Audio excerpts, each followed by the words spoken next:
When Lila married Adrian Voss, heir to the fading Voss estate, she believed she was stepping into a quiet, romantic life in the countryside outside Savannah. The house was the kind that appeared on postcards: white columns wrapped in ivy, wide porches that caught the gold of late afternoon sun, and a music room Adrian spoke about with almost sacred pride. He called it his sanctuary. Floor-to-ceiling shelves held hundreds of vinyl records in plastic sleeves, each labeled in his neat handwriting. The faint scent of aged paper and polished wood filled the air, and when he placed a record on the turntable, he closed his eyes as if entering a private cathedral. At first, their life felt charmed. They hosted small dinners. They drank wine by the fireplace. Adrian would play classical albums and explain the difference between pressings, between warmth and clarity, between authenticity and distortion. Lila loved the way he spoke, calm, precise, intelligent. She felt chosen. The first strange thing happened 3 weeks after the wedding. Her keys disappeared. She remembered placing them in the ceramic bowl by the door. When she went to leave for town, they were gone. Adrian helped her search, patient and reassuring. They found them later in the pocket of a coat she rarely wore. "You've been distracted lately," he said gently. "Big life changes can do that." She laughed it off.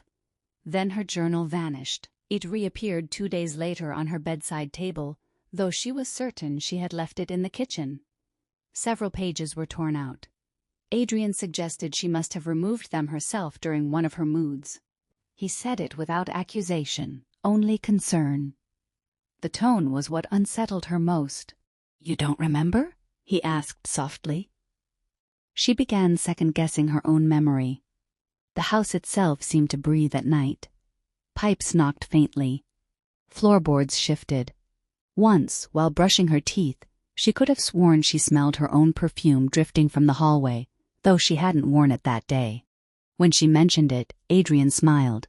"Old houses trap scents," he explained, "like they trap memories."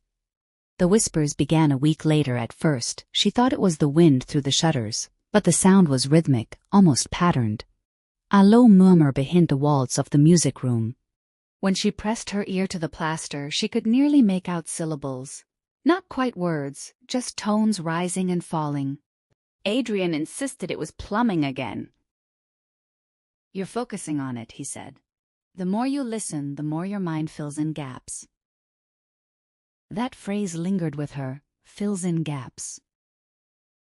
One afternoon, while dusting the shelves in the music room, she noticed a record sleeve slightly out of place. Adrian was obsessive about order. Everything was alphabetized and categorized. This sleeve had been tucked crookedly between 2 pristine albums.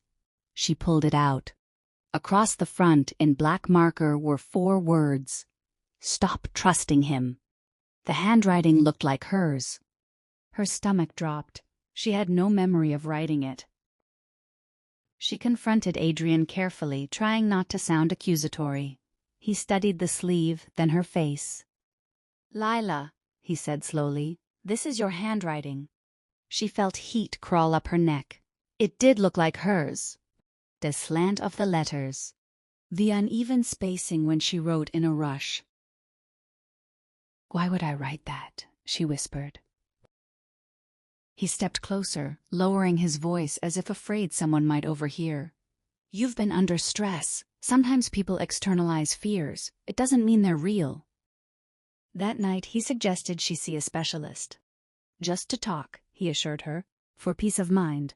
Within days, appointments were made. He began tracking her medication. He started gently correcting her in front of others. "You already told that story, Lila." "That's not how it happened, remember?" "You get confused sometimes." Ate dinner with friends. He squeezed her hand when she stumbled over a date. Later, he apologized tenderly.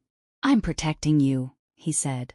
The isolation crept in quietly. He insisted she rest more, suggested she avoid driving when she felt foggy, called her sister privately to express concern. Lila overheard fragments of the conversation. Unstable, fragile episodes. She began writing notes to herself and hiding them in drawers. "You are not crazy. You remember things clearly. But even those notes sometimes went missing. The whispers grew louder. One stormy evening, while Adrian worked late in the study, she slipped into the music room and followed the sound. It seemed strongest near a locked wooden cabinet beneath the far shelf. She had never seen it open. Her pulse quickened. She tested the handle. Locked. Yet the next morning it stood slightly ajar. Inside, separate from the neatly catalogued collection, was a single vinyl record without a label. No title, no artist. Just a date written in faded ink. The date felt familiar. She counted backward, trying to place it. It was the day before Adrian's first wife, Mara, died. He had told Lila the story many times. Tragic fall down the staircase, depression, unfortunate accident. He spoke of Mara with solemn tenderness, always ending with, "She struggled with her mind." The same words he now used about Lila. Her hands trembled as she lifted the record from its sleeve.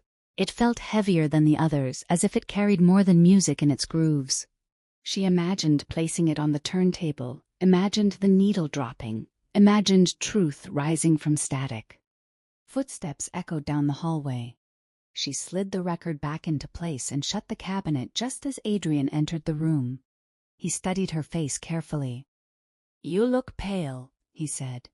"Did you hear something again?" Lila forced a smile. "Just the pipes," she answered.